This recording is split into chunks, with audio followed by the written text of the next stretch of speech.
नाज़रीन, हैदराबाद समेत मुख़्तलिफ़ इलाइक़नि जे रहवासी मरी समेत मुख़्तलिफ़ बिरादरियुनि जे सवें माण्हुनि बलोचिस्तान जे इलाइक़े बारखान में 3 गर्भातियुनि जी बेदर्दी सां क़त्ल वाक़े ख़िलाफ़ रईस मुहिब ख़ान मरी, यार मोहम्मद मरी, हाजी जलाल ख़ान लगारी, आगा सदरुद्दीन मूसा खैल ऐं ॿियनि जी अॻुवाणी में हैदराबाद प्रेस क्लब साम्हूं एहतिजाजी मुज़ाहिरो कयो वियो। उन मौक़े ते अॻुवाणनि इल्ज़ाम हणंदे चयो त बलोचिस्तान असेंबली जे MPA सरदार अब्दुल रहमान खेतरान हिकु ग़रीब ख़ान मोहम्मद मरी जे गर्भातियुनि खे गुज़िरियल केतिरे ई अरसे खां पंहिंजे निजी जेल में क़ैद रखण बैदि ख़ान मोहम्मद मरी जी ज़ाल ऐं ॿिनि पुटनि खे क़त्ल कराए उन्हनि मथां तेज़ाब हारे खूह में उछलाए छॾियो। हुननि चयो त वाक़े खे 48 कलाक गुज़री वञण बावजूदि बलोचिस्तान हुकूमत MPA सरदार अब्दुल रहमान खेतरान ते न केस दाख़िल करायो आहे, न वरी जवाबदारनि खे गिरफ़्तार कयो वियो आहे। हुननि चयो त MPA सरदार अब्दुल रहमान खेतरान वटि हिन वक़्तु बि ख़ान मोहम्मद मरी जा 5 ॿार क़ैद आहिनि। हुननि चीफ जस्टिस सुप्रीम कोर्ट समेत वसवारनि खे अपील कई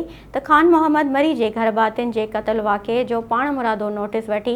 MPA सरदार अब्दुल रहमान खेतरान ते केस दाख़िल करे गिरफ़्तार कयो वञे ऐं MPA सरदार अब्दुल रहमान खेतरान जी क़ैद मां 5 ॼणनि खे बाज़ियाब कराए इंसाफ़ ऐं तहफ़्फ़ुज़ फ़राहम कयो वञे।